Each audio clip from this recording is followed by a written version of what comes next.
YouTube has a new policy about discussing eating disorders and eating disordered behavior. And my videos are now going to be age restricted. Not that big of a deal since my audience is mostly people over 35.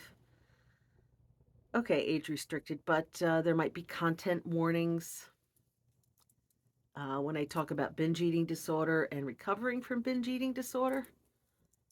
And it discouraged me. So, in being accused of making triggering content, I was triggered and I was discouraged. And I hate being told what I can't do. And I feel like discussing my past behaviors and how I overcame them and am continuing to overcome them is useful and important to other people who are suffering as I did and sometimes still do. But I'll do what I can and I'll keep talking. And if I get a warning, I get a warning. I was very busy. Excuse me for not, sorry, I had a cat hair in my mouth. Oh, how sophisticated I am. All class, all class. I had a lot going on in my life for a while, and I feel terrible about not making videos. I really enjoy doing this. I really enjoy talking to you. I really enjoy sharing my triumphs and how I fall and then get back up again. So things in life have been a little hectic. My mother is now on hospice. She's not dying. Hospice is late in life care, like very late in life. And she does have times when she struggles.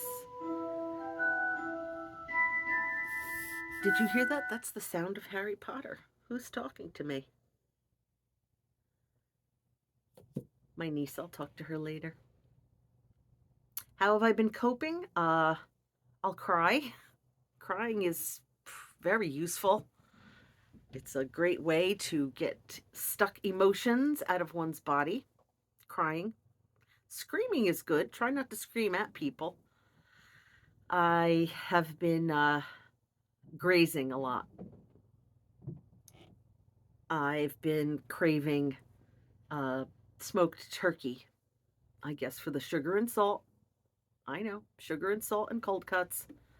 But I've been reaching for that, and the scale is creeping up a little bit.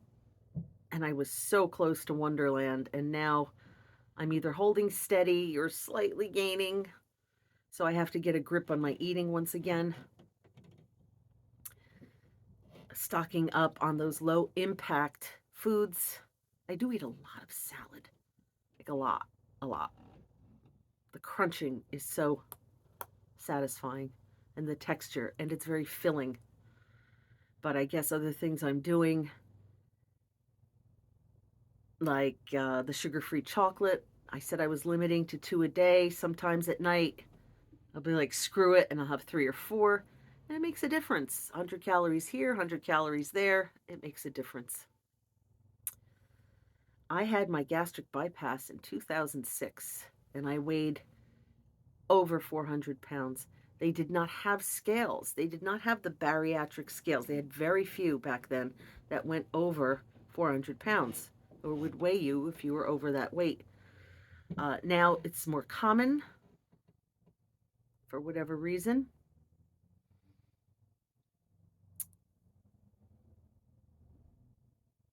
But it is now 2023, and let's say I'm hovering right now about 225. So that's close to 200. That's a 175-pound loss. That's a lot of weight. That's a lot of person to lose. Took me long enough. I'm a slow bloomer and a late bloomer. I didn't even start college till I was 30.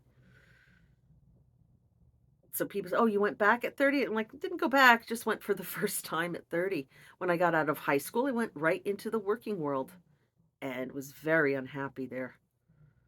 And so in the early 90s. Yes, because I believe I started college when I was 1992, 93. Um, I went to college,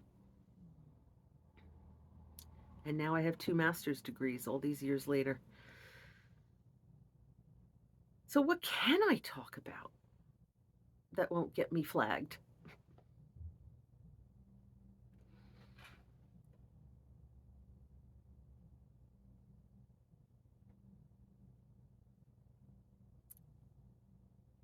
Taking care of future me, taking care of future you, keeping your house stocked with low impact, low consequence foods. Same things I've always talked about. I need to move more. I tend to crunch up and scrunch up and not want to exercise and not want to stretch and not want to move. I think now that my semester is over and I just have my summer classes, I could perhaps start a routine, even if it's just stretching. I'm watching my mother struggle. She's 99, just refuses to do any kind of physical therapy, and I see the consequences of sitting still. People say, just go for a walk. Well, I have mobility issues. I have a heel that's sore again. Walking is not the greatest thing, but stretching can be. And I am disciplined in some areas of my life, and I can be disciplined in moving if I put my mind to it. If you do want to hear, if you get the audiobook or read about, it's backwards. Well, Diary of a Fat Girl: How I Lost 140 Pounds, Overcame Binge Eating Disorder, and Learned to Love Myself After Weight Loss Surgery. And I talked about anything I wanted there. Let's hope my book doesn't get flagged. There are so many other more triggering, harmful things out there. I don't know why discussing overcoming an eating disorder would be something that would be so suspect. Well, it might inspire people to, imitate those behaviors. You mean getting well? In order to talk about getting well, I have to talk about where I've been and what I used to do. Like I said, I'm just going to talk and hope for the best. And I have been grazing, and I will recover from this. I go up and down, but for the most part, the weight has been consistently dropping. Why is that important? It's not the thinness that's important, it's my health. Look, I guess there's people who still believe in health at every size and believe you can be severely overweight and still be healthy. It depends how you're defining health. I define it as being able to walk upstairs without panting and getting out of breath. Can't do that. Health is being able to stand for the entire time of a shower. I can do that. There was a time I couldn't. I used to sit on the tub ledge.